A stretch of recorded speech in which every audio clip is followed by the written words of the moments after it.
Salam dari HKBP Kernolong, HKBP tertua di Pulau Jawa. Sebelum kita memasuki peraduan malam, sejenak kita mendengarkan firman Tuhan. Mari kita berdoa. Bapa yang bertahta dalam kerajaan sorga, mulia terima kasih atas penyertaan-Mu dalam hidup kami satu hari ini. Kini Engkau telah menibahkan kami di tempat kami masing-masing dari berbagai kegiatan dan aktivitas kami satu hari ini. Tuhan, kami mau mendengarkan firman-Mu. Berfirmanlah ya Bapa, kami sudah siap mendengar. Biarlah Roh Kudus-Mu menuntun kami untuk mengerti akan firman-Mu, sehingga kami dapat menjalani hari-hari kami seturut dengan kehendak Tuhan. Ampuni dosa kami, hanya di dalam nama anak-Mu Yesus Kristus kami berdoa dan mengucap syukur. Amin.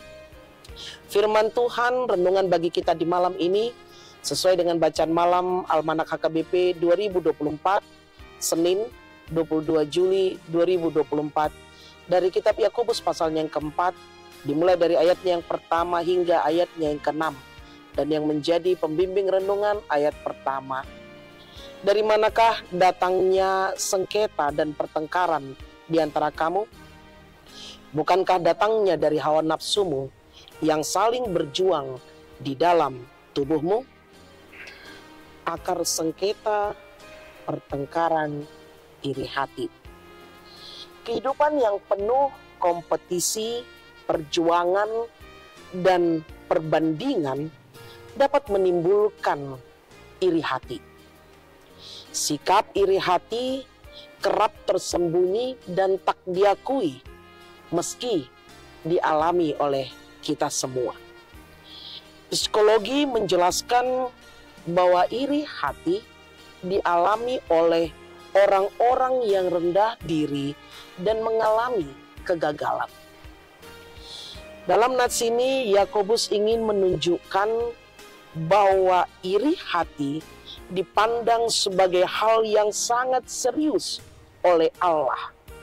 Karena inilah akar dari sengketa dan pertengkaran, yaitu hawa nafsu yang berjuang dalam tubuh kita.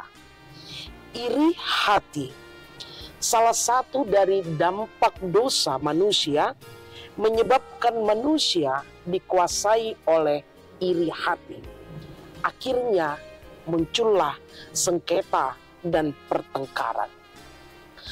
Akar dari iri hati adalah persahabatan dengan dunia dan permusuhan dengan Allah.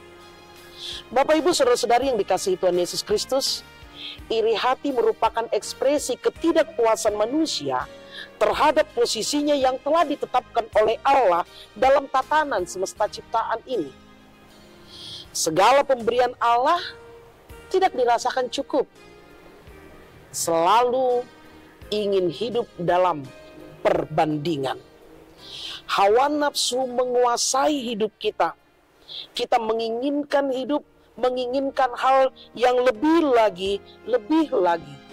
Namun secara tidak kendali dalam kehidupan kita. Kita merasa kurang sebab segala sesuatu yang ada pada kita tidak dapat memuaskan kita. Kebencian, iri hati, pertengkaran, sengketa membutakan diri terhadap anugerah Allah. Iri hati tidak hanya didapati pada orang yang tidak pernah berdoa.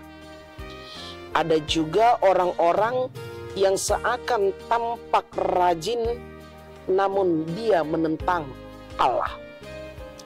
Baginya, doa bukanlah relasi dan penyadaran diri kepada Allah, melainkan sebagai sarana untuk menuntut Allah agar apa yang diinginkannya terpenuhi, agar memuaskan hasratnya yang tak terbatas dengan berbagai rentetan keinginan-keinginan, permintaan yang dia tidak merasa puas dengan apa yang dimilikinya.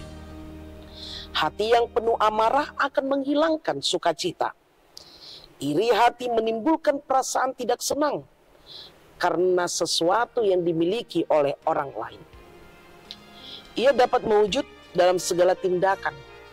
Dia tidak lagi memiliki kasih, Misalnya keinginan melihat orang lain celaka, persaingan yang tidak sehat, curiga, gosip, dan bagaimana supaya orang lain itu rusak, penuh dengan kritik dan kebencian. Iri hati begitu mengerikan dan mematikan. Oleh sebab itu, Yakobus ingin memberitahukan pemulihannya hanya dapat terjadi dari tindakan Allah yang aktif dalam hidup manusia. Hanya kasih karunia Allah yang memampukan kita bagaimana supaya kita memiliki sikap rendah hati. Tentunya disadarkan siapa sesungguhnya Allah dan siapa kita di hadapan Allah. Dan kesadaran itu akan membawa kita kepada ratapan akan penyesalan kita, pengakuan dosa kita, dan pertobatan yang tulus. Karena itu, Bapak, Ibu, saudara-saudari yang dikasihi Tuhan Yesus Kristus, Yakobus ingin mengingatkan kepada kita bahwa hawa nafsu yang berjuang di dalam tubuh kita hanya memampukan kita untuk hidup dalam iri hati, dalam kebencian, tidak saling mengasihi. Karena itu, izinkanlah Roh Kudus bekerja di dalam hidup kita, agar kita selalu hidup dalam kerendahan hati, untuk saling mengasihi di antara sesama kita, tidak lagi memiliki kecemburuan, orang lain lebih baik daripada kita, tidak lagi memiliki iri hati di dalam kehidupan kita. Datanglah kepada Tuhan. Jikalau kita hidup di kalangan yang demikian, bertobatlah, karena Tuhan menginginkan kehidupan orang-orang percaya seturut dengan kehendak-Nya.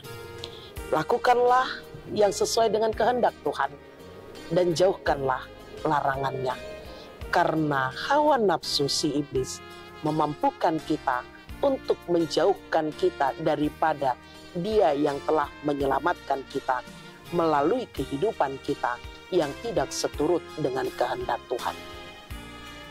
Amin. Terima kasih Bapa atas firman yang telah kami dengar di malam ini. Engkau mengingatkan kepada kami akar dari sengketa dan permasalahan nafsu dalam diri kami, yaitu iri hati. Ajari kami Tuhan, agar kami tetap dalam tuntunan Roh Kudus-Mu, agar kami tidak hidup dalam iri hati, sehingga hidup kami menjadi berkat dan menjadi teladan bagi banyak orang, dan nama Tuhan yang dimuliakan. Kami mau beristirahat ya Bapa. Berkati kami dan bangunkan kami esok pagi untuk melakukan kegiatan kami, aktivitas kami yang telah Tuhan berikan dalam hidup kami.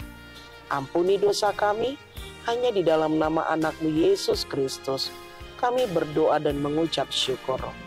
Anugerah dari Tuhan kita Yesus Kristus, kasih setia Allah Bapa, dan persekutuan Roh Kudus menyertai engkau semua. Amin.